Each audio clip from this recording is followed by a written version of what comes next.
Survivor specialist Phil and Will are back.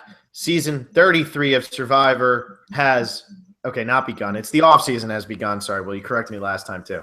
The off season for Survivor 33, Millennials versus Gen X. The preseason has begun. The off season has been going on since the finale of Co-Wrong. It is now the preseason. All right, time out. Survivor specialist Phil and Will are back. Preseason for Survivor 33, Millennials versus Gen X has begun. We'll just count that as the opening.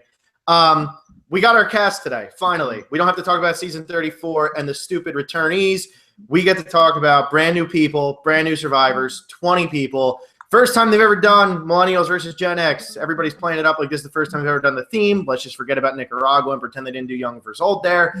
But Millennials versus Gen X, initial reaction to the cast, Will, what do you think? Overall, positive. I think it has a lot of similarities to Co-Wrong, where they just went after really big personalities and then mix it in with people who can actually play the game, want to play the game, are big fans of the show. And I think that's always good when you have people that are out there to win. I saw a lot of that in the videos, people telling the camera that, hey, this is my goal. My goal is to win. I'm not out here to make friends. I know people say that every season, but when you compare this, preseason, I guess, these release videos to other seasons, I think this is above average because we have fun players and we have players that are going to try and actually play the game instead of like San Juan del Sur, where they just kind of want to hang out with their loved ones and play camping. No, I agree. And I think that overall, good cast. I think there's too many similarities on the side of the Millennials. I think that there's just like so many people who like are just going to be like, oh, they're just like this guy, or they're just like this guy. Like a lot of similarities right there. But wait, do you mean similarities between two people in the same tribe, or similarities to like? I'm just saying, like, in terms of like, there's like a couple of the people on there, like I'm watching them and like they're very bro-y, or they're very like like whatever it is, religion, bro-iness. Like there's just a lot of similarities going from both sides of that one. So, well, I don't know. I don't think we're gonna see that many similarities when we actually watch the show. Obviously, people will get along more so than others, but it is a 90-second clip that we're getting, maybe 2 minutes at most, and they're all asked the same questions. I'm sure they're all asked, like, what separates your generation, or like, what do you think about the younger kids, or what do you think about the older people out here? And they're asked about this divide in age, and so they answered based on it. And I think that's why we got a lot of answers about hard work, a lot of answers about millennials chasing their dreams and not working for some company and kind of doing what they want, sticking it to the man. And all that stuff. So I think that's where the similarities probably come from. Yeah, and I did think it was kind of funny. My favorite part about this entire thing is that on Millennials, there's a 31-year-old, and on Gen X, there's a 33-year-old. I mean, that's probably the cutoff, right? I don't know what's the exact year, like 1980 something, 88? I don't know. What is the year? That's a good question. I honestly think it's 88, and that would mean 32. Because it's 2016. Well, that would mean 28. Oh no, my math's got it for me. I was trying to land on 30, but I think it's somewhere in the mid 80s. Yeah, I mean, either way, I just think it's funny that there's a 31-year-old on the Millennials and there's a 33-year-old on Gen X, and it's like how much. I'm sure they have so little in common. Like if they end up working together, I could see them like Jeff being like, "Wow, one of you's Millennial, one of you's Gen X." It's like, yeah, they're 2 years apart, Jeff. Chill with that, That's like, I mean, a senior. That is going to happen. That is going to happen with like any generation. It's always like blurred lines. You don't really pick any specific time. I mean, how could you divide? I mean, it's at least there's no one on like the Millennial tribe that's older than someone on the Gen X tribe. At least we don't have that, because we see that with Brains, Brawn, Beauty, where it's like people are everywhere and it never really makes fully a good amount of sense. But here, at least, there is a cut line. Yeah, and what I thought was kind of interesting is Jeff, in the initial video on CBS, he said that the reason they did it this way was to get more young people cast. And I feel like every season has a plethora of 20-year-olds, 20-ish-year-olds. So I was kind of surprised that was his reasoning. I figured he would have said to get more older people cast. Because I know Second Chance was an older cast, but that was for obvious reasons. Co-Wrong was not an older cast. I mean, maybe older, but like you still had a lot of 20-somethings on that cast. I mean, Julie was 19. I think that's Jeff looking at the cast and saying, oh, we have a group of fairly young people on this Millennial tribe. That sounds like a good reason, because he doesn't want to give you his real reason, which is they are running out of themes. They're running out of ways to divide these tribes. We're in our 33rd season. They've already done old versus young in Nicaragua. We had age and gender in Panama in season 12. So they are going back to this kind of age division, but they have to call it something new to act like they're being creative, act like there's a reason for people to watch this show. Well, there is a new reason. A new reason. Yeah, no, Will, chill. There's plenty reason. of a reason to watch this show. It's Survivor, man. It's season 33. I mean, right. Come on. That's why you watch the show. But if you haven't tuned in before, and you're not a fan, and you don't really know what's up, this is why you got to come back, because now this is the battle of all battles. Gen X versus Millennials. It's going to solve that. I mean, it's like, when they divided it by race. It was just to drum up controversy, drum up divisions, and we'll have a tribe swap, and no one will remember it. And hopefully the cast, provides. It's always about the cast. The theme never really matters. We say this every season. The theme really doesn't matter. I mean, look at Worlds Apart. I think they swapped after 4 episodes, and then it was just kind of a mess. Yeah, I think they said they're swapping after 2. I think the rumor is they're swapping after 2 episodes this season. Once they get down to 18, they're swapping. Well, they're going to split into 3 tribes eventually. The only question is whether that's going to be, 18 going to 666 or 15 going to 555. Mm-hmm. I actually think they're going to wait till 15 just so they can play up the Millennials versus Gen X theme as much as possible. I doubt they're going to, unless you have a confirmed source of the 18. I think, nothing. Why would you label season Millennials versus Gen X and then immediately just kill that theme? Then it's not verse. Then it's just, we have people from Gen X and we have Millennials, and it's like that's everyday life. That's just normal. There's people of all ages interacting with each other every single day. So I don't think they'd kill a theme like that. So that could be cool at 15, but really we don't know. No, we know nothing. So let's talk about things we do know. If you're looking at my picture in the bottom quarter, that's Adam Klein, the real Adam Klein. He's won 2 buffs from us.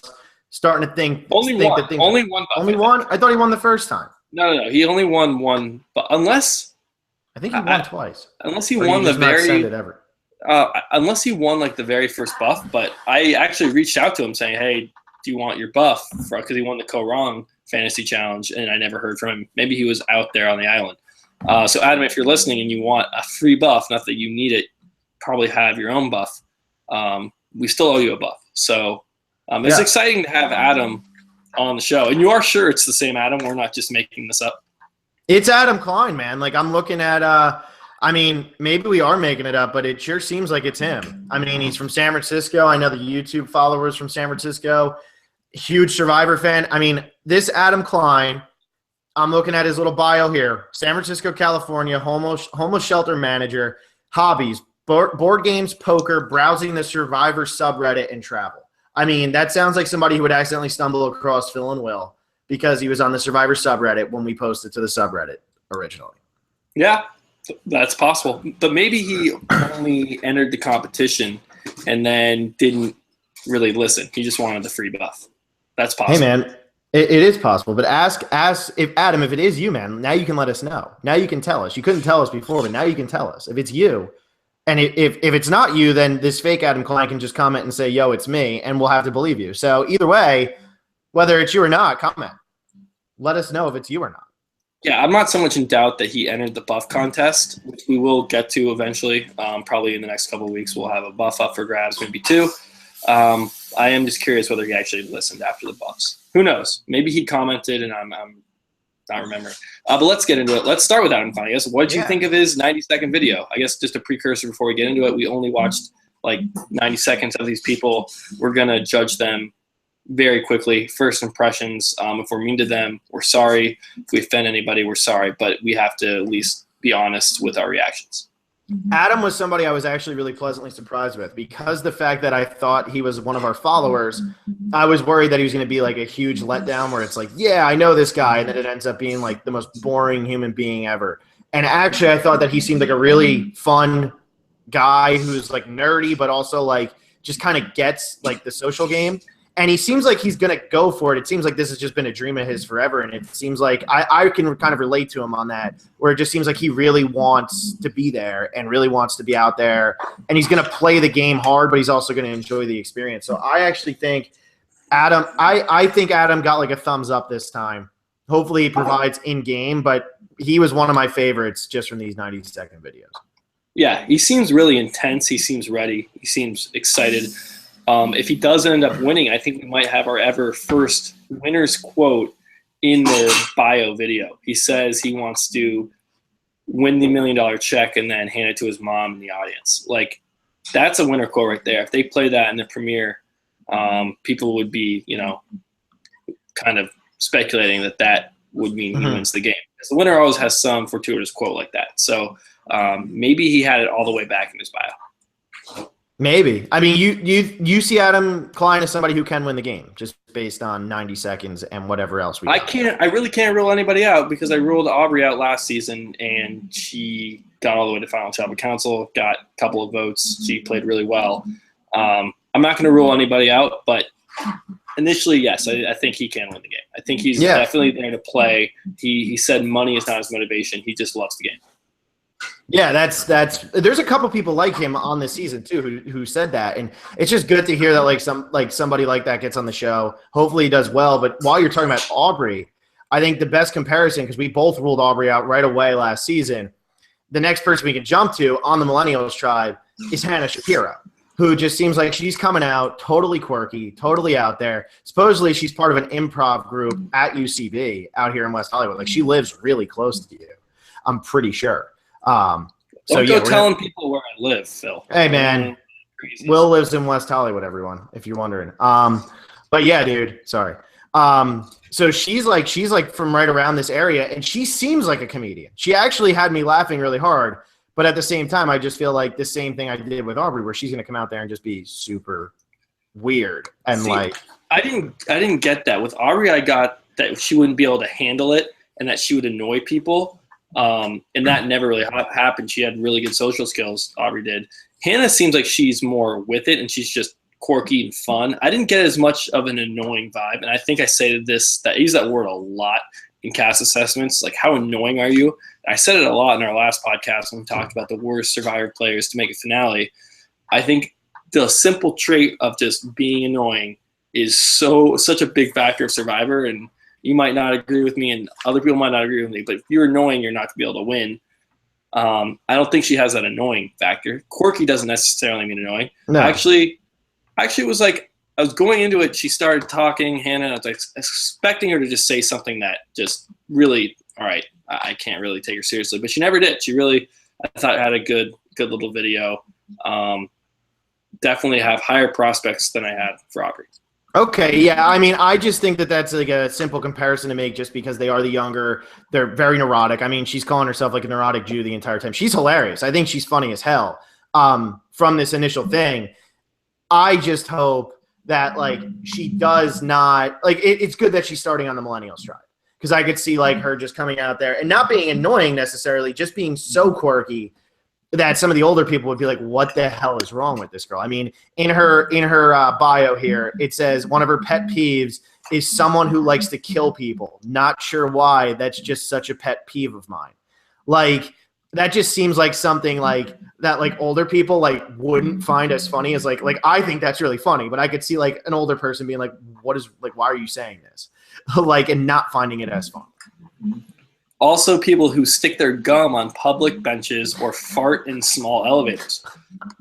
I'm not a fan of people who fart in any elevator of any size, but I guess if it is smaller, that could make the situation worse. But I agree with you. I think this is a situation where, like, the whole millennial thing, this plays right into Hannah's game.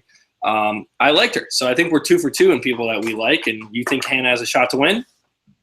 She definitely can. She seems like, as long as people take her as a funny person, she definitely has a chance to win.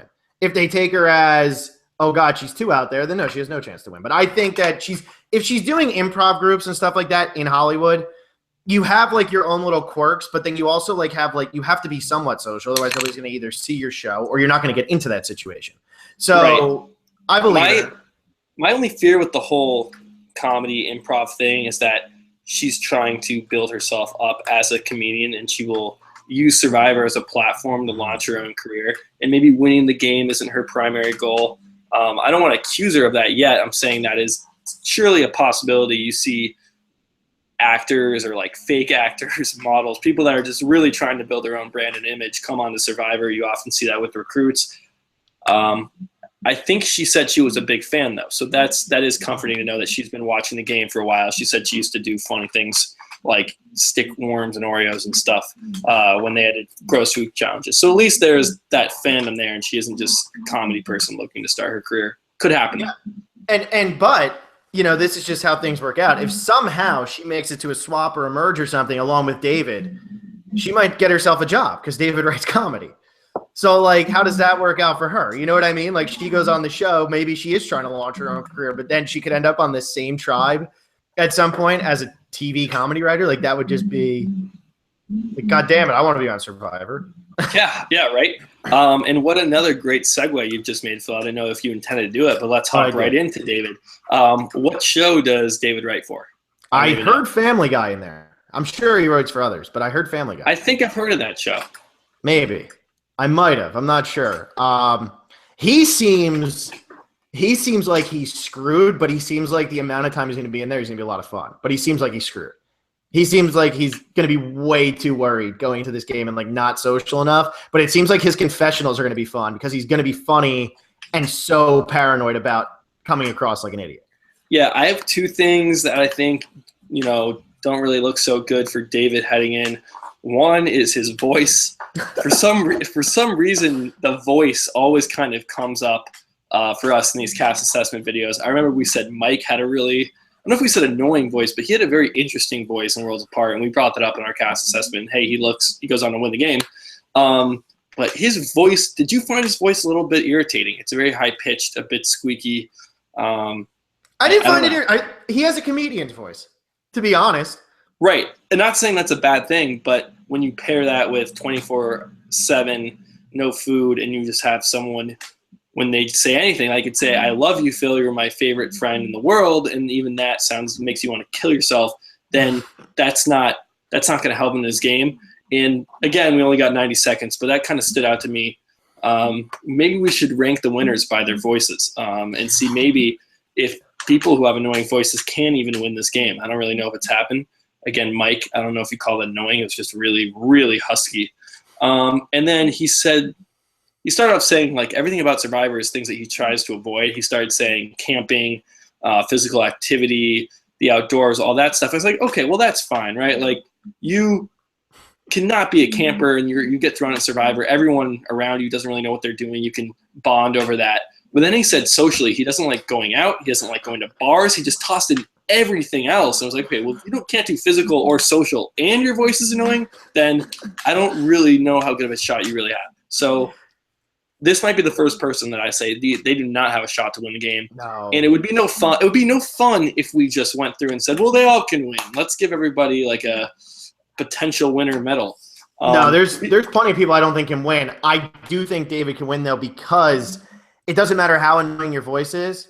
If you can make people laugh, you got him. I mean, look at Gilbert Gottfried. He is famous because of his obnoxious voice. And, yeah, he got into trouble later in life, but, like, he made people laugh, and that's how he became successful. If you're out there on an island, people need something to lift them up. Yeah, he's going to be awkward and stuff, but, like, if he's able to be uplifting, he can easily make it to the end and win. Why not? He's got an underdog story. Right. I hear that part, and that's speaking strictly of humor. I'm throwing in the combination of all these things. And then you ever hang out with someone who's just really funny, and then you keep hanging out with them, and you see us on Survivor, and it's like, man, all right, you could almost make the joke they're about to make just because you've seen them do it for however long. And I think we see this on Survivor where Tyson came off just charming everyone's pants off. And by the end of Token Machines, by the time he got voted out, people were just like, man, he's so annoying. Like, he's arrogant, he's cocky, I don't like his attitude. But he's doing the same thing. It's just you've seen it already, and you're not as, prone to be, wooed by it. Well, I guess. No, I totally get what you're saying. I mean, I hang out with you, and every now and then I'm like, oh, here it comes. Here comes the other Will joke that's just going to be a total downer. But, I'll chuckle so he feels good about himself. Yeah, we don't spend 24/7 with each other, and you get enough of my bad jokes as it is. Exactly. I mean, David Wright, I'm sure he's a great writer, but if he makes bad jokes, which you need to in order to make good ones, just saying, watch out for that voice. Watch out for that. Speaking of voices, though, hey, let's keep rolling with these segues because we're on a heater and we don't want to just go one tribe at a time. Speaking of voices, what did you think of 18-year-old Will Wall's voice? How is he 18? Is he 18 on steroids? First of all, I think I'm going to have to root for this guy. Apologies to Adam Klein. I'll be rooting for both of them. I tend to root for the young males anyway, just because I'm a young male and I can relate to what they're thinking and doing, and where if I were in the game, I'd probably be in a similar situation or something like that. But his name is Will. His last name was Wall, and Wall used to be my nickname in high school. So this is Will Wall. He's definitely got a much deeper voice than me. He's probably done steroids, probably plays baseball, or not some type of growth hormone where I don't even know what's happened to him. But he was also really intense, and it kind of reminded me of Adam with just this really youthful intensity, ready to go, ready to play. I don't care about my age. It doesn't matter, because I think that's just the questions they were getting. What do you think about the generational split? What do you think about your age? You're the youngest player to play this game in regard to Will. And it's just no, let's stay away from that. This is who I am. He is 18, though. Will probably be a little bit naive. He said he'll use religion to advance his game if he needs to, which for an 18-year-old, he's realizing quickly that you can do that. So at least he's seeing that far ahead. Yeah, I think the only problem I could see with him is he comes in thinking I'm going to play this tough game and all that stuff. I could definitely see him coming in and not really understanding how he's supposed to interact with certain people. Yeah, you can come in and be aggressive and be but there's a big difference between being aggressive in high school and then being aggressive in college and then being aggressive in the real world. And I almost feel he is still in high school. He hadn't graduated high school yet when this was being shot. That's insane. That's incredible. This kid's in high school getting to come on the show and play. And yeah, when I was in high school, I thought that I could rip apart any adult. And now that I'm a 24-year-old, if an 18-year-old ever came up to me and tried to rip me apart, I would just look at him and be you're an idiot. Leave me alone. So I could see people doing that to Will here. And maybe he does have great points. If Survivor's casting him, it's because he's got something that they see in him, something more than just he's 18 and in high school. They've never casted a high schooler before, so there's a reason they're doing it now. But I could see people just being no. Could part of the reason be that they finally they need to keep throwing out records? This is the youngest player to ever play. I can see that in an ad spot. Whoa, oh my gosh, there's a high school kid on Survivor that's must-watch TV just to get viewers. I'm not saying that Will isn't bringing it to the table, but I'm sure they look for things that they can use promotionally when casting. And obviously with the theme being millennials, Will plays right into that, being only 18. We did see Julia do really well last season, being so young. So it's not like the age will limit you, but if you can't go in thinking I'm 18, that means I'm going to be great because they're going to underestimate me. It's no, you're great because you are great at this game as who you are, regardless of your age. If you played this game in 5 years, you'd play a great game too. I don't know if Will necessarily has that mentality. Yeah, I don't know. And it'll be interesting to see how he actually acts once he's out there. He's from New Jersey too. Last season we had a New Jersey person win. Maybe Will have to be my winner pick just because he's from New Jersey and it worked out for me last time. But I'm curious to see what ends up happening with him. This is going to be an interesting one. I hope he sticks around for a little bit. Once again, it works out really well that he's on the Millennials tribe, so he doesn't have to worry about dealing with really old people or anything like that. He gets to just hang out with people his age. Actually, I take that back. I think it might hurt him that he's with a bunch of 20-something-year-olds. I think it almost would have been more helpful for him to be on a tribe with mother and father type figures. So I take back what I originally said. It might have helped him to be on a Gen X tribe with older people and not have the 24 and 25-year-olds who might look down upon him. Yeah, I also think on the Millennial tribe, he'll get really comfortable being the 18-year-old that he is, and he won't have to really make any changes, social changes. If you start on a tribe and half of them are in their 40s or in their 30s, you're going to talk to them differently. You're going to learn things from them. So if he's kind of in his comfort zone hanging with the Millennials, And then all of a sudden he has to mix in with older people, and he's like setting his ways, and he's got his camp set up, got his alliance. He could come off as someone who, I don't know, is non-flexible, not willing to change. Yeah, no, that's true. I mean, it could very easily happen. I mean, he's young. He's the youngest person to ever play. It's gonna be interesting. I am curious. I'm rooting for him, kind of like I'm not rooting for him. He's not my favorite on the season, but I am rooting for him a little bit. Deepest voice ever, though. Very strange. When I heard him talk, I was like, that's not an 18-year-old. I'll never have a voice that deep, even if I really try. Like, that was insane. Like, maybe he's overdoing it just to try to act like he's older. You know, it's like a cartoon. Yeah, maybe that is it. He's like really trying to be like, I am so old, I am not that young, and he's just playing it up. That could be a possibility. Speaking of funny voices yet again, maybe we head over to Sunday, who's got that nice Minnesota accent. I just finished watching Fargo season 2 and 1. I watched them back to back. So it was actually not comforting to hear that Minnesota accent. What do you got on Sunday? Were you happy that she wasn't like killing people and going crazy? Is that like, you know? Well, we haven't seen the season yet, Phil. That's true. Hey, don't count her out yet. The youth pastor goes on a murder spree on Survivor season 33. I think she is not going to be cutthroat enough for Survivor. She's going to be kind of like how Dawn was. That's kind of the vibe I got, where like you can come out here and you can play. And Dawn did make some moves, but she's never going to win the game. And I feel like that's kind of where Sunday's at. She's going to be like the mother figure. You know, she's going to miss her kids, this, that. She's happy to be there. She really likes Survivor. She told her kids she's going to be on the show, and now she's there. Not thinking she's going to be cutthroat enough to make her own way to the end. And if she does get to the end, it's going to be because somebody dragged her there or somebody pulled her along that played just a better game than her. I don't think Sunday can win. Yeah, I'm kind of with you here. I didn't get all that much from her other than that she seems like a really nice lady. She's bubbly. She's fun. She jumps off the screen. And I think that will be good television. I just don't know really if her head is going to be in this game. And especially we're now in our 33rd season. People are going to come out and play. Every season now is focused around strategy. So I don't know if she's going to be able to keep up. Who did she list as the Survivor she's most like? I know we haven't really been talking about that. It's something we do she said Lisa from Philippines. So if she's most like Lisa, I don't think that's, hey, she says Lisa, I say Dawn. Both of them made it to the end, and would they get one vote between the two of them?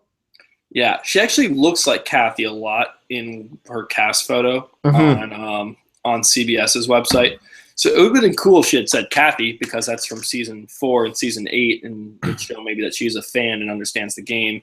I know Philippines wasn't super recent, but comparing yourself to Lisa, I don't think is I don't know. You saw what Lisa did. If you think yourself as a winner and someone who can get to the end and win and not cry herself through the season, then you probably wouldn't compare yourself to Lisa. So I don't know. I'm going to lean negative, I guess. What do we come up with some of the merge, non-merge, or chance to win, not chance to win? What are we should split the cast in half somehow.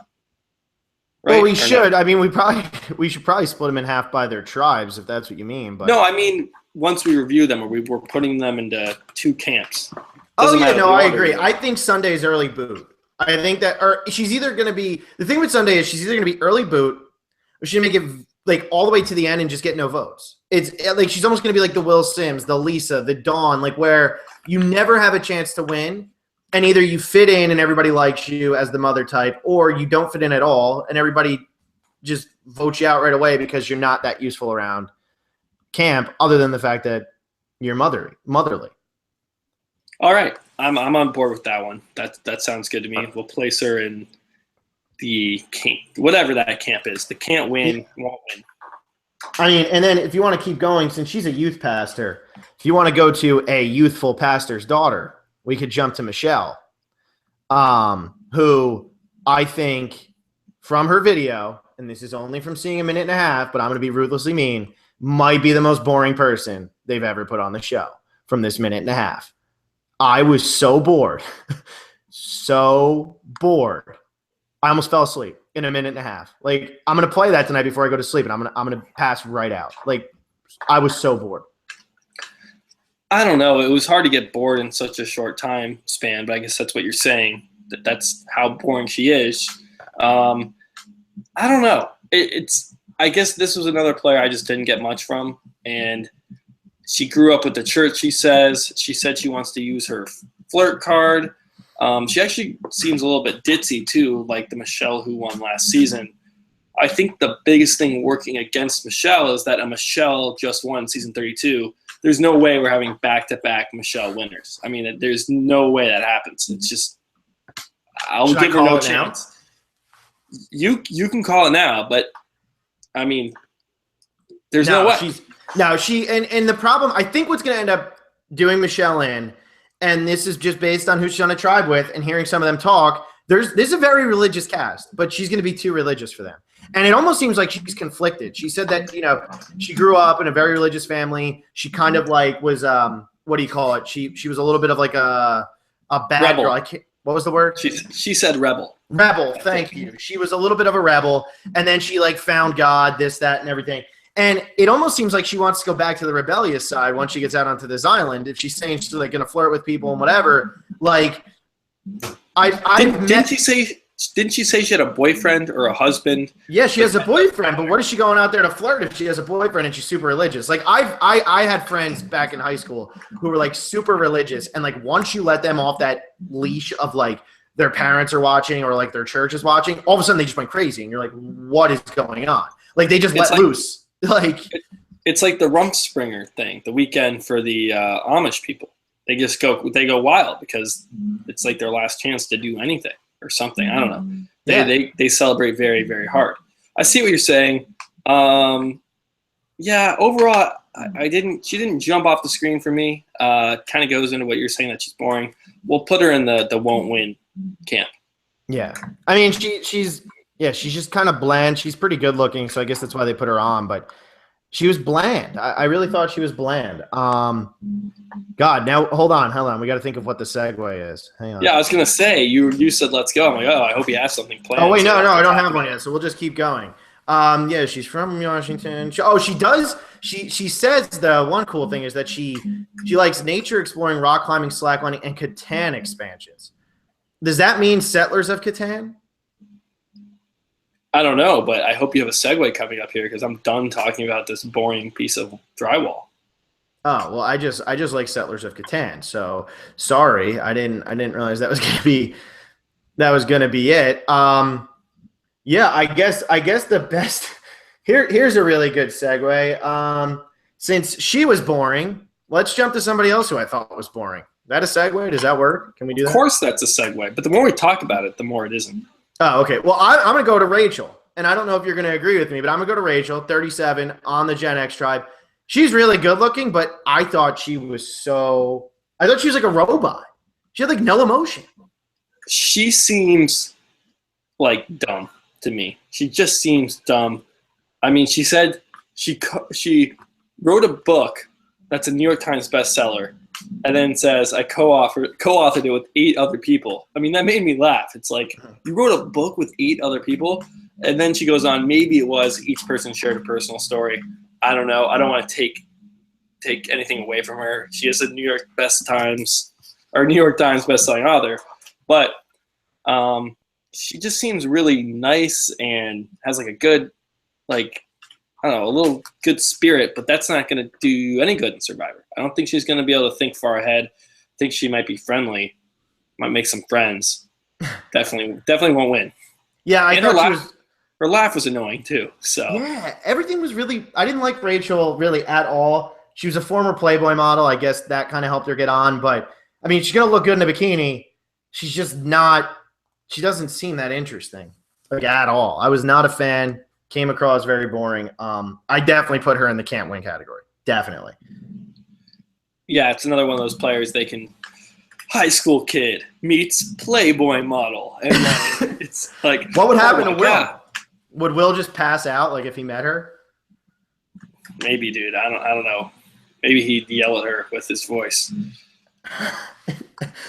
I'm really ready for him to just go crazy with that voice one time. Like that thing is terrifying. All right, so I guess we're just done with her, right? Like, not really to. Yeah, Survivor contestant you're most like, myself. I'm bold, sexy, fun, confident, and real. I mean, maybe she hasn't seen the episode before, and that's just her cop-out answer. Well, I think we should jump to somebody who actually is bold, sexy, something fun and real, whatever it was. And we should go to Zeke. There you go. We're back on it now. We're back. I liked Zeke, but I don't think his chances are very high. I think he's too excited about being on Survivor. He's too much into just being the fun guy. He wants everyone to love him. And as soon as someone maybe doesn't love him, I think he's going to take it really personally. And I just don't think he's going to be able to last 39 days out here. I just really don't. Him rolling around in the mud in the video was so good. I think he's going to be he's going to be a very fun character, but winning chances very low. But yeah, what else do you have on Zeke? I think Zeke's top 6 or 7. I bet he's late jury, mid jury. I think he's going to fit in well. People are going to like him. And then towards the end, people are going to be like, this guy's going to win if we let him get there. I think he's going to come to play, but I also think he's there more for the adventure than he is for the game. I think that he does want to play the game, but I think he's really there for the adventure and getting to talk to the people. I think he's there for the good time. But his video really cracked me up. Like I like him. I don't want him going early. I don't. Yeah, me neither. He says the contestant he's most like is Tony Vlachos. He says, not personally, like a cop from New Jersey. I would never live in New Jersey. Are you kidding me? Excuse me, New Jersey. I mean, he's a fun guy. But he says, I came to lie, manipulate, and make big moves, which on day 39 will leave no one doubting that I played the superior game. Seriously, New Jersey. So he's ripping on your home state, Phil. Hopefully you can still like him and appreciate his game. But at least he is claiming at least that he's out there to play the game very hard. And, I'll be excited to see that happen. Yeah, I mean, everybody rips on New Jersey. I mean, if you're not ripping on New Jersey, you're doing something wrong. Nobody likes that state. I mean, nobody. Just nobody. So yeah, I laughed. I think I think he's funny. I really do. Now, was he the one who was calling out the Santa Claus with and all that? Was that him? He was doing that, right? He was like, yeah, there's the Santa Claus with the huge beard. Was that him? No, that was who I think his name is. I'm blanking on his name. Who was it? Who's the tall redhead guy? Oh, Chris. Chris. I think Chris is the guy who's called the Paul. Paul's the Surfer Sam. I think that's what Chris was saying. But did you just sneak in a segue there? Because now we can go to Chris. Yeah. Chris he seemed, you might want to toss out boring, but I would toss out just calm and ready and prepared. This guy, he said he was an alpha male, and I think that is the one thing that can really kind of bite him. He says he's a natural leader. He likes leading. He'll tell someone when they're wrong. I mean, those aren't things you really want on an earlier portion of Survivor when you're in the tribe stage. That will get you voted off very quickly. But if he can hold that back and kind of be the cool, chill guy that he appeared to be in that 90 seconds, then I think he does have a chance of going far in this game. Yeah, I did not write boring next to his name. I wrote slow talking. So I agree that he's like calm, but I don't think he's boring because I would have written boring. I wrote boring next to a few people. I did not write boring next to him. Was he an NFL player? Because more than one person said that he looked like he played in the NFL. I don't think he was. It sounded like he played high school football. He's just a big guy. Or college, maybe he played in college. He's just a big dude, and I guess people want to, I bet he played professional sports. They want to be the first one to sniff out the professional athlete because so many come into the game trying to hide it, so people want to make themselves look good. But no, I don't think he played professional football. They would have definitely told us that if that were the case. Yeah. I think he has a chance to win. He's got to watch himself, like you said, with the alpha male thing. And he could definitely, as like a lawyer, could come across as too aggressive and in your face. Like that could definitely happen with him. Yeah, my hope is that he just said that for the cameras and was trying to build himself up. And once he gets out there and once he's seen the situation, then he can say, okay, I'm going to take a little bit of a step back. I can still be a leader and a good leader without, bossing people around and getting in people's faces. So I'm rooting for Chris. Yeah, I liked Chris. But since he was a lawyer, There's another lawyer on here, a district attorney's assistant, or not quite a district attorney, if that's what you want to call it. And that was Jessica Lewis. Jessica Lewis, yes, not Figgy. Jessica Lewis. She grew up on a farm, tough like growing up, but I like Jessica Lewis. I thought Jessica Lewis had like an interesting backstory and had like a good way of explaining it. And I don't know, there was something about her that I was just like, as I'm watching, I'm like, I'd root for her. Like, that would be cool if she won. Yeah, I think what you're referring to, she kept saying she's always been living for someone else or someone else. Just I forget her phrasing, but it's like she's had a job her whole life, working on a farm. She's trying to support her family. She now has a husband. She has kids, and she's always doing something for someone else. Now she's on Survivor. She's here to win the $1 million for herself. And I can see why people would want to relate to that and root for her. And I'm not saying you shouldn't root for her, but I think that's a pretty scary thing coming into Survivor when you really need to play this game really well, when you're trying to take time for yourself. I don't think you can really do those two things at the same time. If you want to play a winning game, you should be focused 100% on the game, not really be worried about your personal self, really. I mean, I know winning $1 million would support you personally, but it's almost like she's treating this as a way to get away from the rat race of the real world. Yeah, but I think that if you're like in that whole world of like attorneys and lawyers and everything like that, you find a way to the manipulation just comes out of you at some point. Like she's going to sit there and be like, "Oh my God, I need to make something happen." I think Jessica's a very good chance to win. I think that she might come into it originally being like, "This is for me," but as it goes on, I could see her kind of getting her footing and being like, "This is for me, but I want to win the damn thing. Like, I'm not just here to get away. Like, I'm here to win the thing," because I think she has that aggressive personality. I mean, if you go into the law world. Yeah, I also think it might be dangerous to go to such a hostile environment where you don't have any comforts. And this is really the first time you're trying to get to know yourself and be alone and have time for you. It's just, if you haven't done that already and you're this old, I don't think the best time to experience that is on Survivor.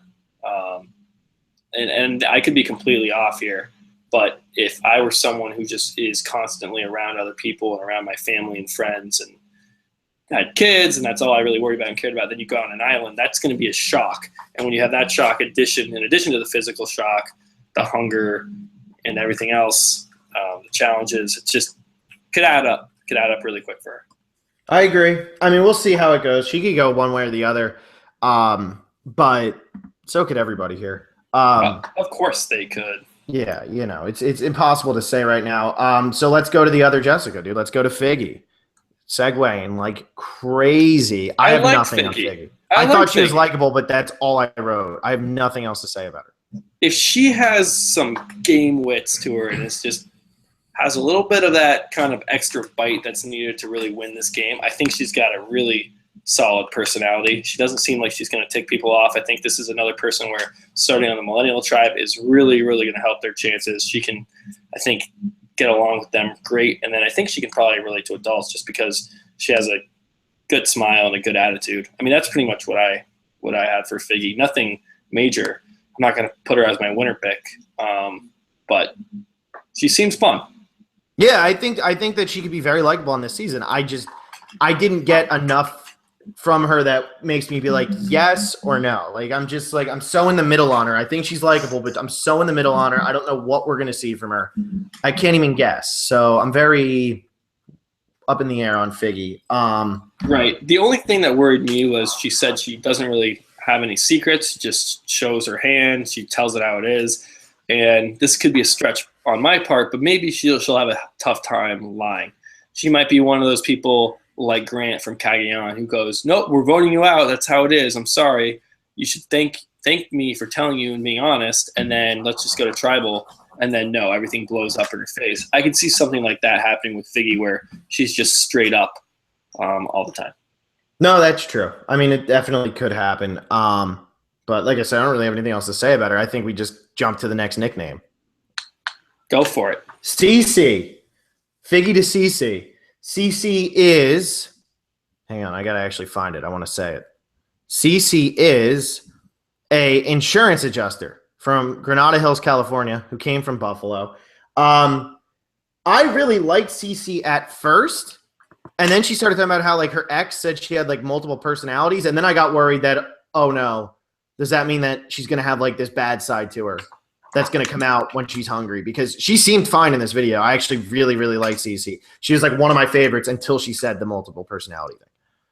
I think that, I mean, again, we have to read into things here because we have such little information, but I think she was just having fun saying, oh, this is what one of my crazy exes said about me. Who knows if it's true? Here's a little fun fact.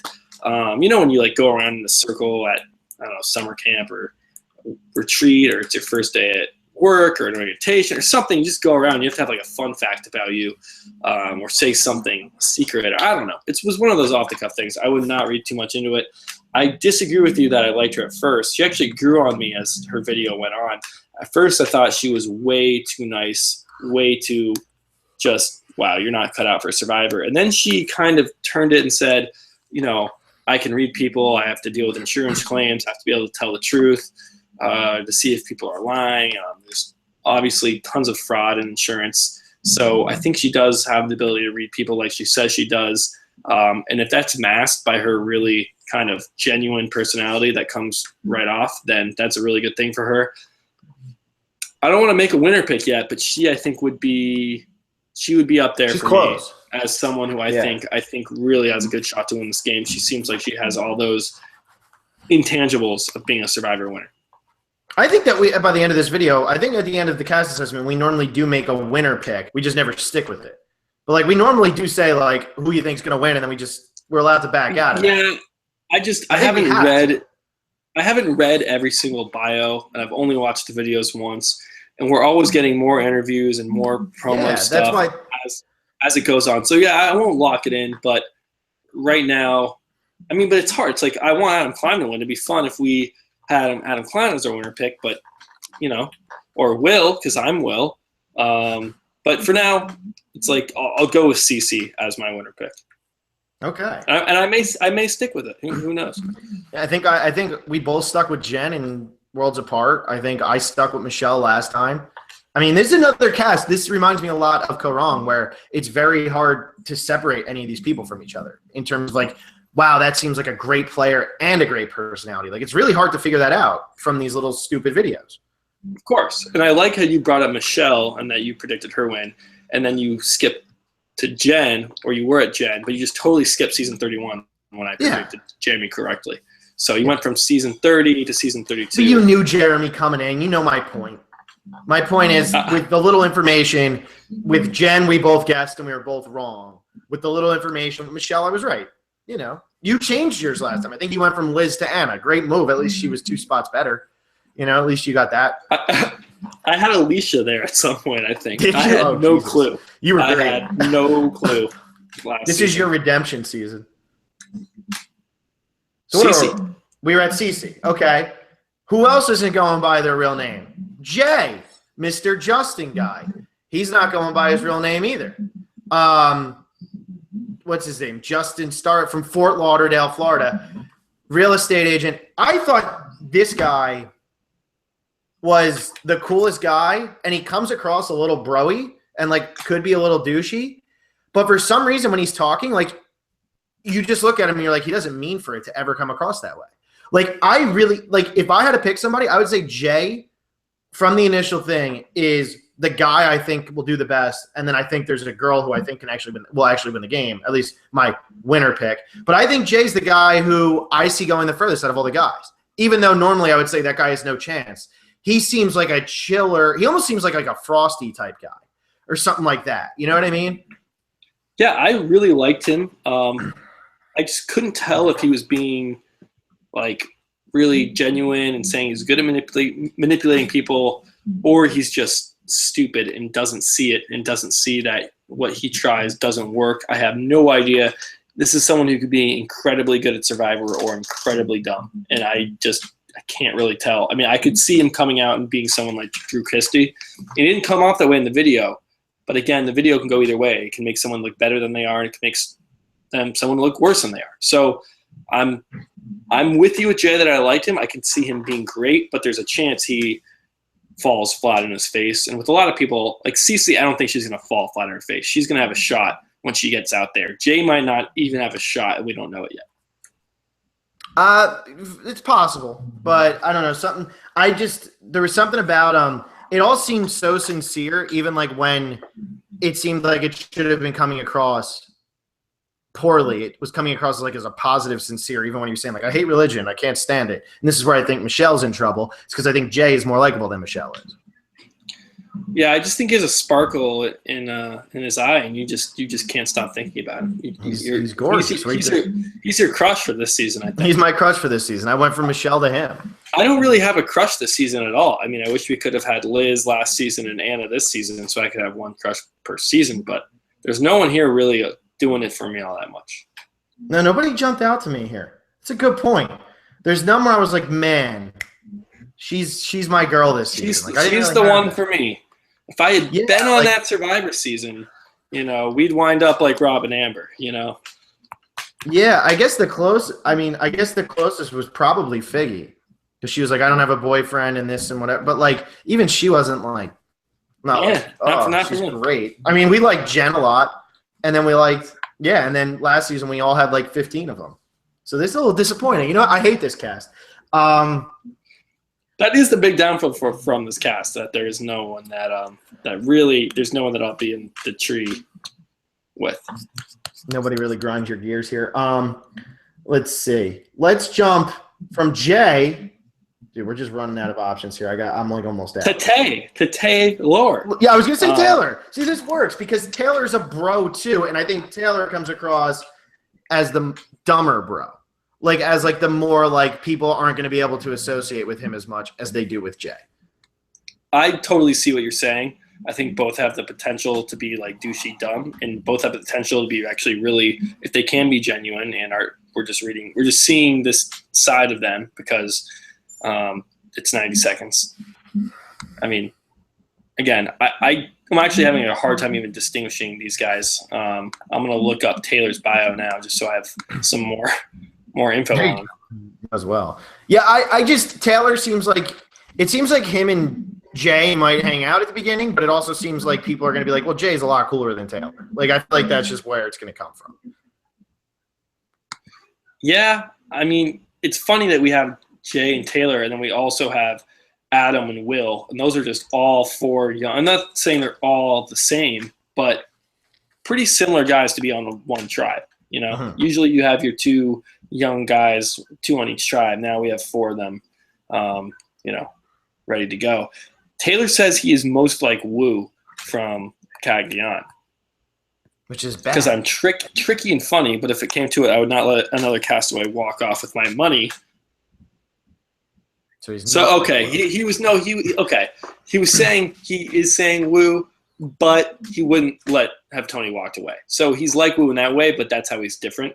So I guess I could see that. Maybe a Wu who's a little more cutthroat. Maybe that could be a good player. He could. I mean, maybe, but I just don't. I don't know. I don't feel like Taylor's winning this game.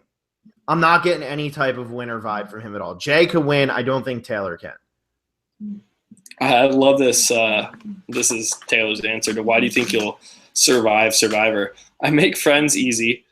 I also believe most would have a hard time voting me off because people like me. I am not annoying, and I am a hard worker. It's just one day at a time. I mean, you put it like that, and he's got this thing in the bag. I mean, yeah, if everything goes according to that plan, he's set. He's golden, but I don't think it's all going to go according to that plan. We'll have to see. I do like that he's a snowboarder, even though his occupation is a ski instructor. I know. And then he said, even in his video, he's like, yeah, I'm a snowboard instructor. And it's like, wait, but you just said but this says ski instructor. Which, I think it's like one of those drop-down menus, and they only have ski instructor. They never have snowboard instructor. So he's like, all right. Fine, I guess that's what I'm stuck with. But what works out really well is here, he's a ski instructor. People go skiing when they're on vacation. Michaela is a vacation club salesperson.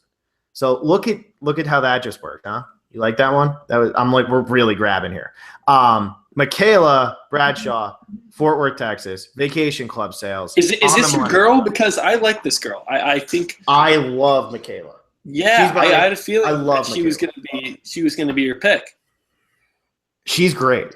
Michaela's great. It's between her and one other girl that I think are the two best, but I think Michaela's going to fit in no matter what, whereas the other girl could possibly not fit in. But I think Michaela is great.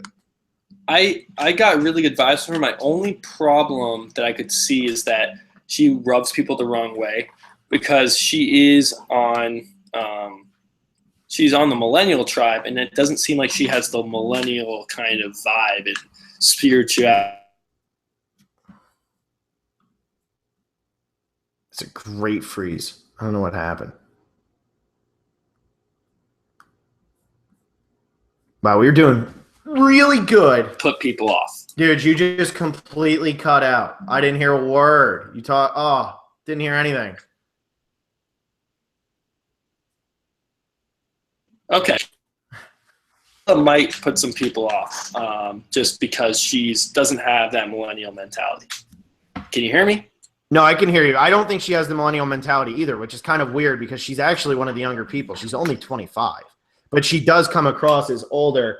I put that she But couldn't you see that kind of rubbing people the wrong way? You have a tribe not only full of Millennial people, but branded as the Millennial tribe. We see this with the Bronze tribe or the Blue Collar tribe that really take pride in who they are. And I think both these tribes, Millennials and Gen X, think they have the right way of living, and they're going to really be proud, and they're going to want to embrace all the millennialness that they can.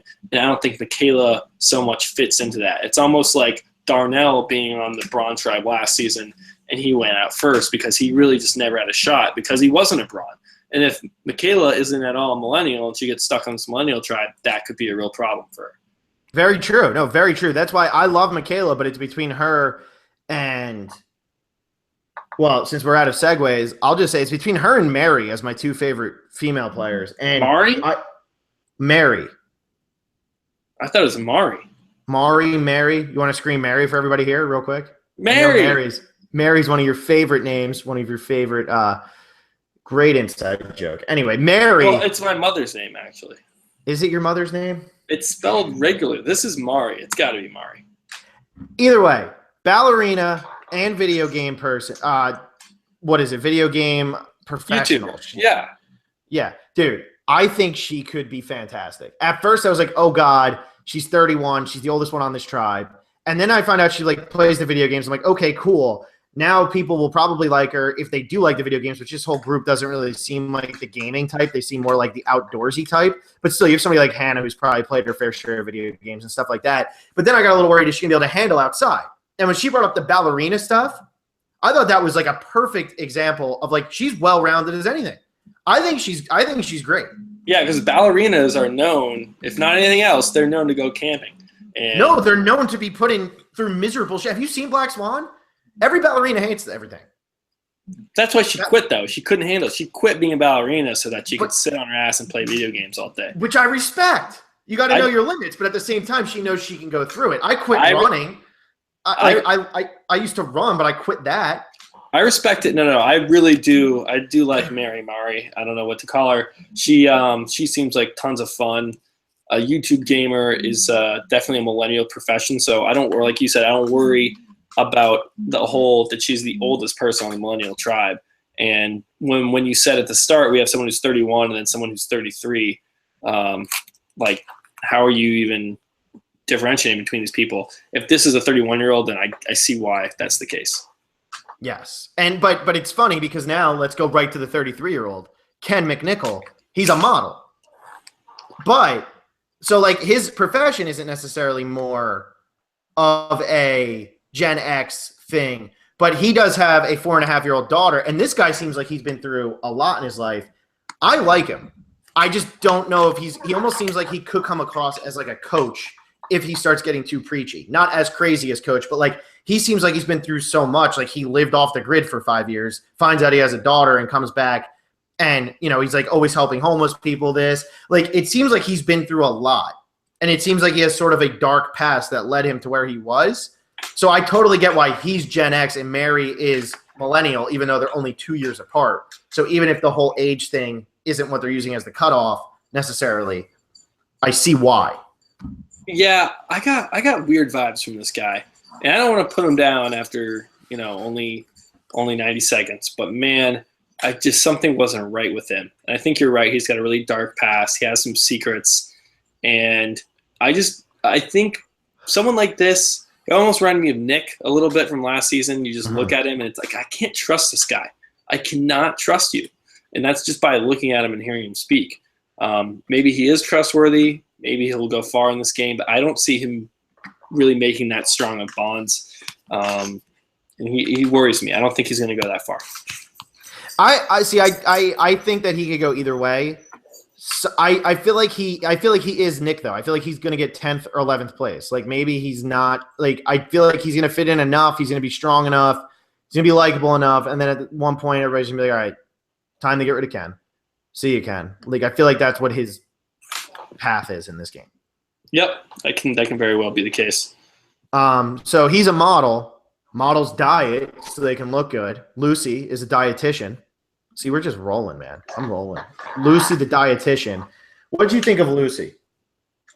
She was the one that kind of bored me, just right off the bat. She was saying she's a mother, she's got kids, and she works. It's like, okay, I get it. I didn't get much anything about how she was really going to play the game. Yeah. I got just a little bit about her normal life, and her life seemed just that, normal. You have someone like Ken who lives off the grid for 5 years, finds out his daughter. You have people who are, lived on farms all their life. We have preachers. Didn't this seem kind of just like a boring girl? Did you write boring next? I wrote bodybuilder, mom, gets it. Because, like, she gets life, but I don't think she gets the game. Like, I think she gets it in terms of, like, she gets how to be a human being, but I don't think she gets Survivor. Like, I don't think Survivor is meant for Lucy. Yeah. I also said she could potentially be annoying because it seemed like she was getting a little preachy at the end of her video saying, I want moms to be able to know that they can do more than just be a mom. They should go out there and conquer their dreams. And if it seems like she was trying to teach people something. And if she goes out there trying to preach, those type of people don't really tend to do that well in Survivor. No. And yeah, I feel like she's not gonna win. I never thought she was gonna win. She's just, I don't know. She's just that. She likes lifting weights, which is cool because Brett likes going to the gym, and Brett is one of our last two people, and Brett is a police sergeant from Massachusetts, and I thought Brett was awesome. He was so funny. Yeah, I really liked Brett. To see another cop go out there and win would be really cool. He says he can read people. I really got that he was a really big fan too. That's important, I think, when you pair you're strong, you can read people, and you've seen the show before. Because you have people that are probably really fit to play Survivor, they just haven't seen the game. Seems like he's a super fan. He says he's really competitive. He's definitely up there for me, and I'm considering picking him as a winner. Yeah, he was great. He reminded me a little bit of Mike, but like a less obnoxious Mike. And dude, him calling out like everybody in his video, he rattles off like, there's this guy that looks like this guy that looks like this. Like he's just like rattling it off, and it was funny. And like I think he's gonna be really likable and almost like unassuming. And I don't know, he's like on the bike unit, as he's a police sergeant on the bike unit. And like I feel like that's almost like he probably gets so much shit for that, like a lot of the time, because like you got these guys driving around in cruisers and he's riding around a bike. But like he seems like he's the type of guy who can take a joke. A bike, like a bicycle or a motorcycle? I think when you say bike, I think he's a bicycle. I think it's bicycle unit. Oh, I thought I didn't really hear that in his. I thought he was a motorcycle, which is very different than a bicycle. Pretty sure it's a bicycle, and which is really funny to me because like he seems like the kind of guy who can who can take it and dish it. His pet peeves, I loved it. Couples who sit on the same side of the booth. I thought that was hilarious because that's like, to me, that's always one of the stupidest things ever. It's not even comfortable because like you can't even see the person when you're talking to them. It's just dumb. They're sitting right next to you. Like you have to turn your head every time. That's not a good move. That's another, that's a dating tip from Phil and Will. Don't. Yeah. And Brett. I mean, it's one thing if you're at like a 4-chair table and you sit at 2 chairs that are next to each other because like there's one chair on each side of the square, but you don't really getting into this one. I mean, no, I mean, it bothers me. And I like that Brett brought this up because I'm learning this is one of my pet peeves. I just never realized how much of a pet peeve it was for me. I hate when people do that. It bothers me, freaks me out. So yeah, and then people who talk politics and religion at Thanksgiving dinner, I like how specific it was. That's probably him like calling out his brother-in-law or some shit. Like, you know that's definitely specific to somebody.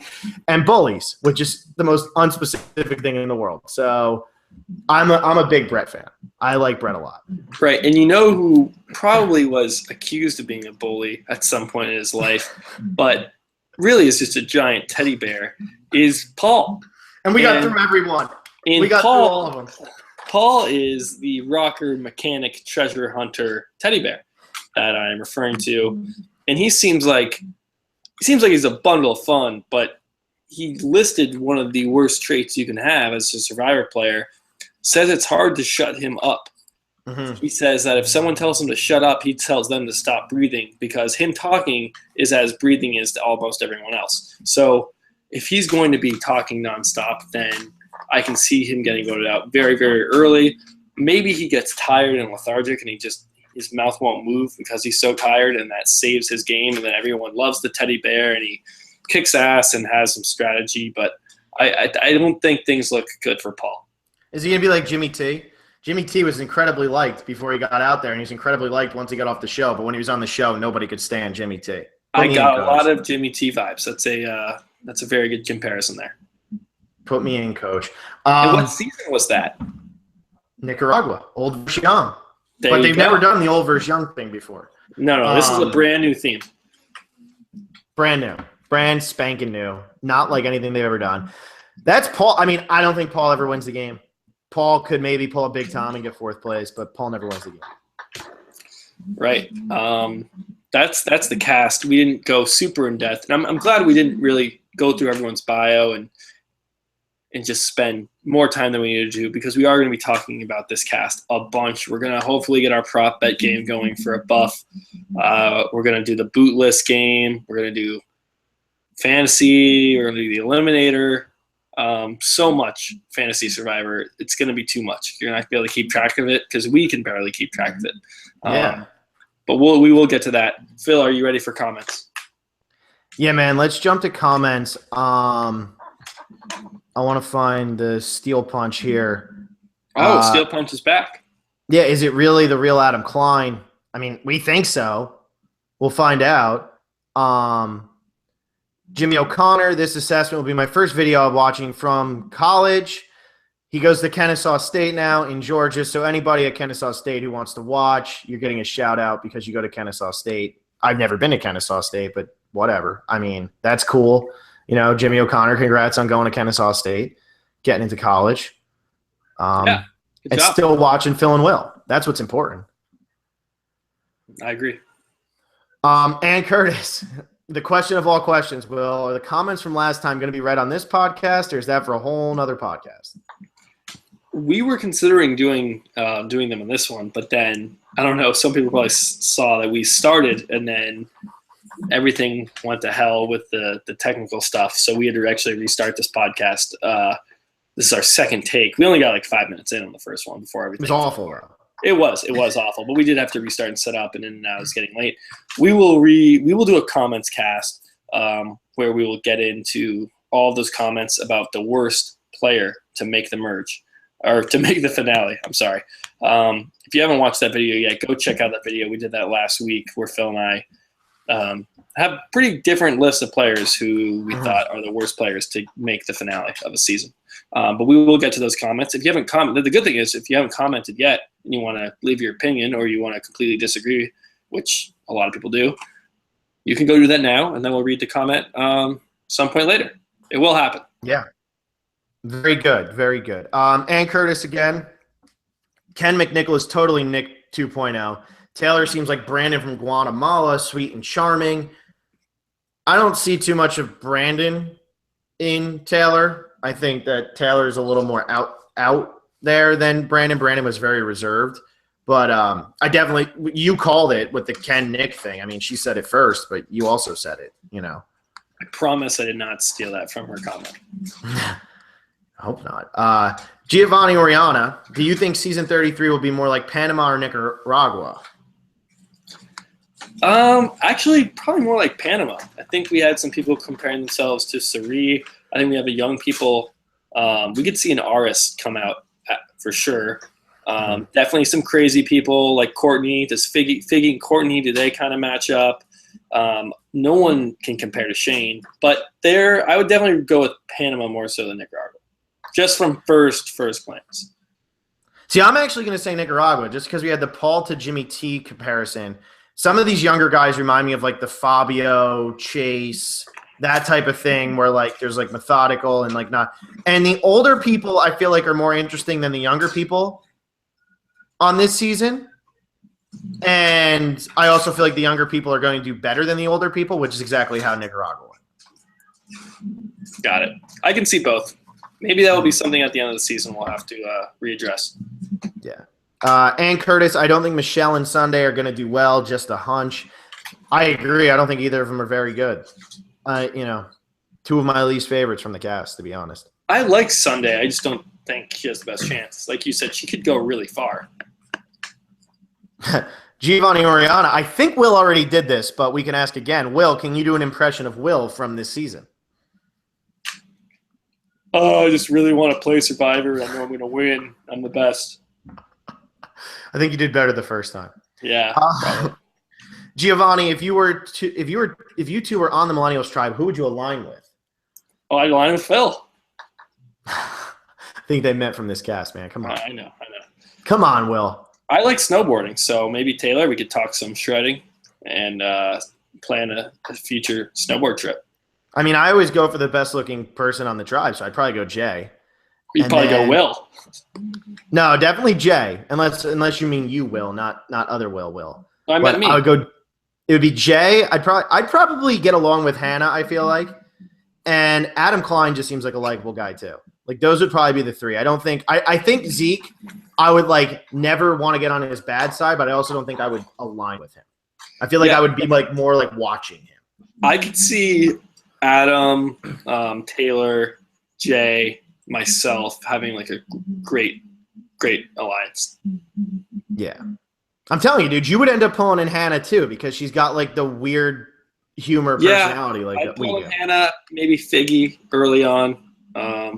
But yeah, that sounds right. I also have to remember who these people are. I don't even know.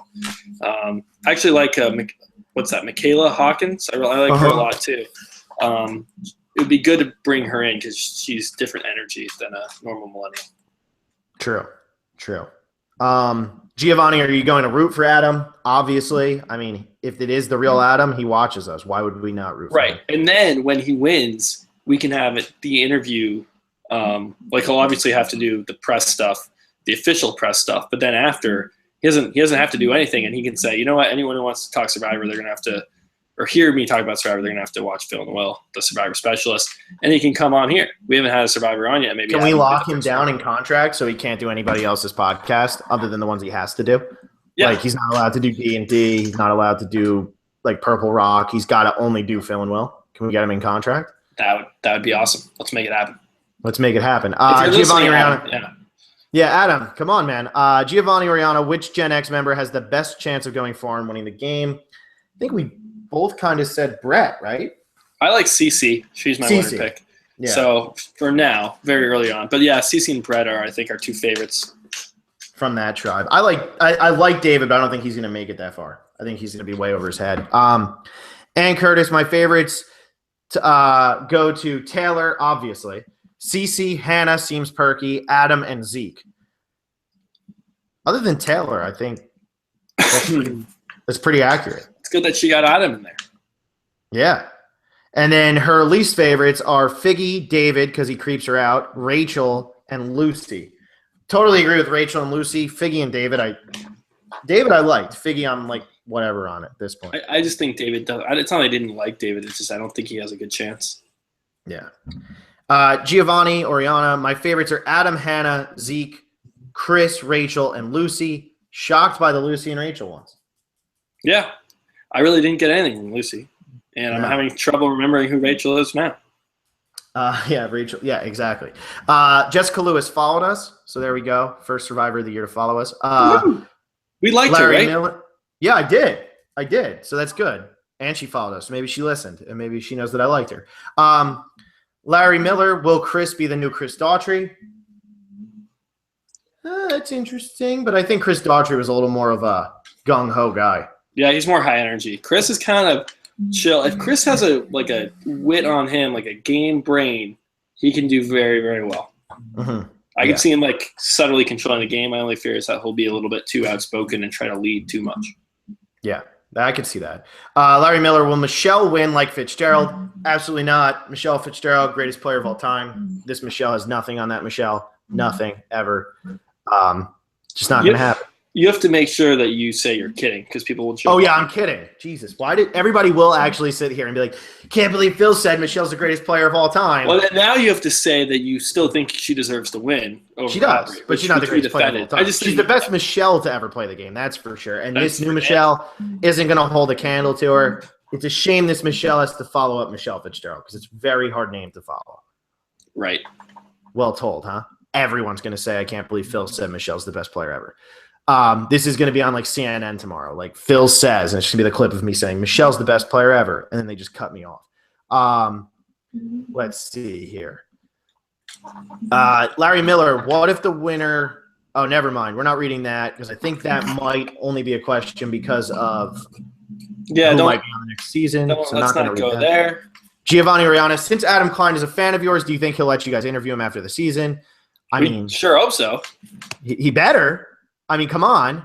Let's go, man. I expect we'll mail you a buff, but I want my buff. You should mail me a buff. No, I would love to. I mean, he seems like a really upbeat guy who obviously got on the show, so hopefully. And if he lives in San Francisco and I'm from San Francisco, we talk about San Francisco sports enough. I mean, that should be enough. Yeah. I mean, how could he not? All right, man. Over to YouTube. Giovanni Orianna wants to know how old we are. I'm 24. I'm also 24. I'm getting older every day. It's getting bad.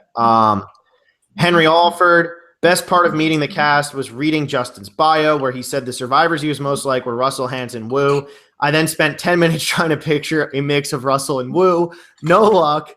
That's actually funny. That's there's no way those are comparable. Anyway, my favorites are Adam, David, and Hannah. David was absolutely hilarious. Hannah was really witty too, and Adam is repping Phil and Will. I really like this cast overall, except for Rachel. Annoyed the absolute shit out of me. Also, the jokes. There you go. Also, the jokes about the participation trophies. Stop being funny about the 8th time somebody made one. Excited for the season. Thank you. Oh, my God. How many participation trophy jokes did we have? 15? 20? I don't know. Even if there weren't many in this cast of them, I mean, it's literally a 10-year-old joke. Honestly, Millennials are saying it to Millennials that are younger than them. It's been around for years. Yes. But yeah, that's like the typical old person thing at this point. Whatever. Which is Holden 0717. The most important question of the night, Will, do you have armpit hair? I'm gonna save that one. Maybe I'll answer it later. I'll let the suspense build for that one. Leave something up to the imagination. You know what I'm saying? Yeah. That's fantastic. Giovanni Orianna, I'm hoping Will do good only because he's 18 and was born 5 days after me. You hope Will will do well. Let's just go crazy. Yeah. Todd is God. Zeke was the best. His bio made me laugh so hard. Very funny. And he ripped on New Jersey, so. Yeah, that's always a good thing. I mean, that's what you're supposed to do. Trey Corby, hi, Phil and Will. How are you guys doing? By the way, pissed because I wanted to be the youngest player. I wonder, if he just turned 18. I know he's still in high school, but, I wonder if he just turned 18. I wouldn't be surprised if they were like, let's get him out. Let's get him out there on his birthday. We really want to push this record. We have to make it happen.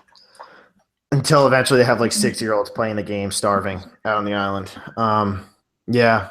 We're doing good though, I think. Maybe. I don't know. Are you doing good? I'm doing all right. I'm doing well. Yeah, I'm not doing well, that's for sure. I might be doing good, but I'm not doing well. Todd is God. When I first saw the cast on season 33, I thought Chris was going to win. Who is your preseason winner pick? We both kind of touched on it. It's gonna change once we look into this a little bit more. I mean, yeah, it's premature today, but yeah. I said Mary or Mary or Michaela would be my guys. Brett and Adam are probably my two favorite. My two favorite guys are Brett and Adam. My two favorite girls. You just mentioned 5 people so that later on when the season ends, you're like, I called that. No, I'll have my winner pick all season. I'll put them at number 1 in the power rankings every week except one, just like I did with Michelle. I'll be right. Let's see here. What's next? We got Todd is God. Figgy reminds me of Flicka from Cook Islands. Could be. I mean, it's weird nicknames, so maybe that's why. Yeah, starts with F. Tyrus Stacy. Jay seems like a non-threat. You bite your tongue. Jay's a golden child. Jay gives me a little bit of a, like I said, like a little bit of a Frosty vibe where Frosty was never really going to win the game. Maybe he has a little more Malcolm to him where he could win the game, but I see some Joe. I see a little bit of Joe too. Like he's just like a really down-to-earth, good guy. He'll be great at challenges, good-looking, all that stuff. Yeah, I agree with that. Tyrus Stacy, Ken's accent was so strange, I couldn't figure it out. I think he's from Hawaii, and then now he lives in Colorado, so I don't really know. He didn't have an accent. There's something up.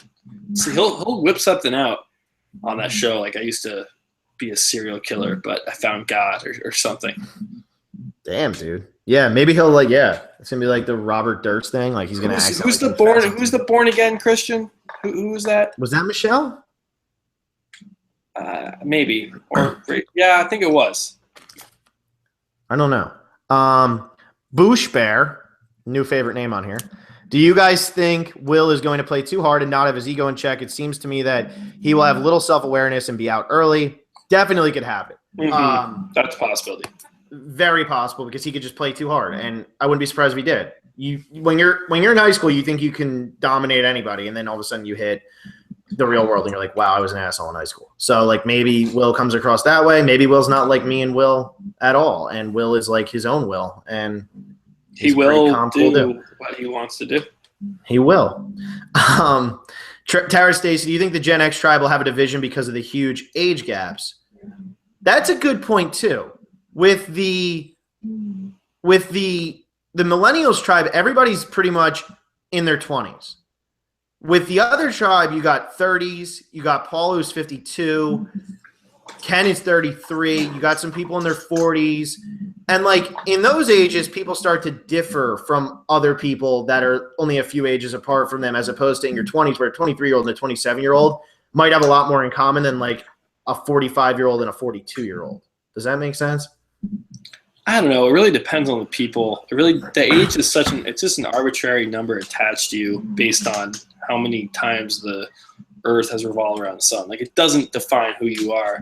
And I get what the commenter is saying. And people do tend to group off based on age because you can relate to people with your age group, your general age group. So if I were to say, I think Gen X would be more likely to have like a 5-5 split of old versus young. But when the whole season is themed old versus young, I don't see it happening. I really don't. True. Wences Acosta, 18-year-old Will, is Cochran and Eric, and then Sunday is Leslie from China. I could definitely see Sunday being a little bit like Leslie, except Leslie was a little she was a little kooky. She was a little intense, for sure. Tara Stacy, any alliance predictions? We didn't really talk about this. Who do you think? We'll have to get into that when we dig deep into these characters. I mean, we did talk about it a little though with the Millennials. Like, I could see Jay and Taylor teaming up and maybe pulling in somebody like Figgy because they're all like a little, one's a bartender. You got like your like young 27-year-old like guy who's like cool and surfer broy, and then you got your ski instructor. Like I could see that type, like those types teaming up. What I'm curious to see is like somebody like Zeke, who looks older than he is, who acts so out there. Who does he team up with? I can see him and Hannah getting along really well. Yeah, him and Hannah, and then it just depends. I mean, there's. I think the dynamic on the younger tribe is going to be more interesting. I feel like the younger tribe is going to be really fun, and I feel like the older tribe still going to be a fun tribe because I do like this tribe more. I just feel like once one alliance is made, it's over. Like that tribe is just gonna they'll be more loyal. And I can see Chris and Brett getting along really, really well. Yeah, somebody like Paul. It seemed like everybody was mentioning Paul. Paul could really get along with everybody as long as he keeps his mouth shut. Cici seems like she'd get along with everybody. I feel like Lucy and Rachel are kind of on the outs already. Sunday's in a little bit of trouble. We'll see though. Let's see. Isaac Samayo, so excited for this season. I kind of am too now. I mean, we got new Survivor coming for the first time in months, and this is a pretty damn good cast. And we're on a pretty solid streak here with Second Chance and Koron. So if we can continue that hot streak, let's do it. Yeah. Tyrus Stacy, my first impression faves are Mary, Hannah, Dave, and Brett. I like that. That kind of falls in line a little bit with me. When's his Acosta hashtag 6-year-old starving? Hey, pitch that one to Jeff Probst. That can be Survivor 6-year-old starving. And then when does Acosta do any of them scream blindside me at you? Who's most likely to get blindsided, Will? Right off the bat. I could see Ken getting blindsided, just being really trusting and open. And then who's the girl who doesn't lie? Is that Figgy? I could see her getting blindsided, kind of like I said with the Grant situation, where you're just straight up like, "Oh, this is what we're doing," and then people go and talk behind your back, and you're out of the game. Yeah, none of them are screaming blindside at me though. Like none of them are screaming like this is definitely gonna be somebody who gets blindsided. Like sometimes you can just tell like they're not gonna see it coming, but here, like I feel like Will is someone too, where Rachel. Because I think Rachel's going to think she's coming. She's a recruiting director living in LA. I think she's going to be surprised if she doesn't fit in, which I don't think she's going to fit in. So maybe her a little bit. Let's see if we got any more comments.